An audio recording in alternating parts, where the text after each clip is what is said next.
Well, it is week 7 of high school football season. We've got Matt and Camille live in Princeton right now. I know it's cold. Hopefully they gave you hand warmers at least.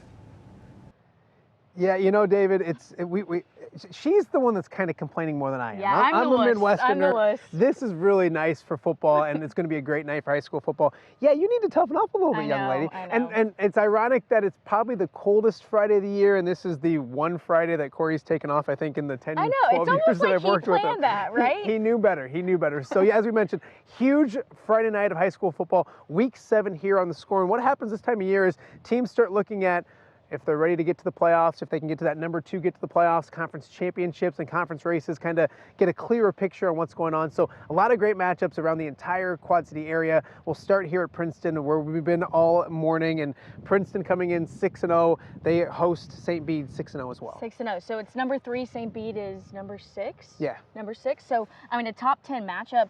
The thing about Princeton, and a key to this game tonight, we've talked about him all day, Tegan Davis. Yeah. Their quarterback, he's played started 3 years. Yeah. But St. Bede is another really good team. I mean, obviously ranked top 10, but I think a little thing that Coach kind of talked about was Princeton's defense. People don't really think about their defense, but that's going to be a huge factor here. Yeah, too. we show all those highlights and all those offensive touchdowns, and those guys on the defensive side of the football don't get the love maybe they deserve, so should be a good game here. We'll have a camera here the entire game, and of course have some post-game.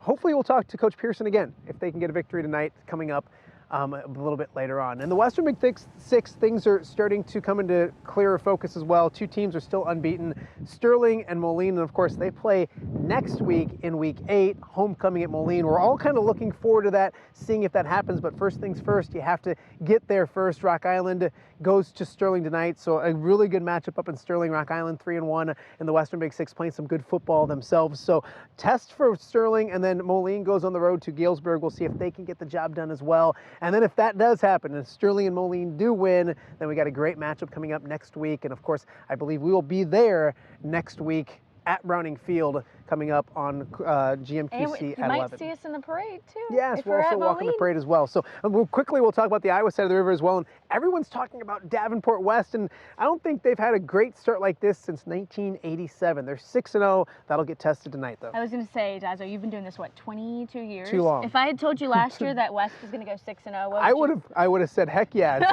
Brian Stocking would have loved it. Yep, it's the Fighting Brian Stockings, like we say. So yeah, they're 6-0. They're playing Cedar Rapids Kennedy, and it's kind of a revenge game for them tonight. Yeah, they lost last year 63-0 to Kennedy, so we'll see if West can keep rolling. Pleasant Valley's ranked number 1 in the state. They go on the road with a ton of great matchups, and the best news of it all is, Camille, we have a full half hour. The only half-hour high school football show in town is the Score, 10:35 tonight. All of that, plus there's some postseason baseball as well coming up in just a few hours. St. Louis opens up the postseason, so if you're a Cardinal fan, you have that going on. A lot of great time of year for sports in general, but of course we're focused on high school football. We'll have it tonight on the Score. Also, I will add, David, before we throw it back to you, our guest griller tonight is E.J. Hilliard, the starting quarterback for the Wheelers. So hopefully we behave ourselves, hopefully we don't start any fires, and hopefully we have a good show coming up tonight at 10:35. We'll see you guys then, and David, we'll throw it back to you.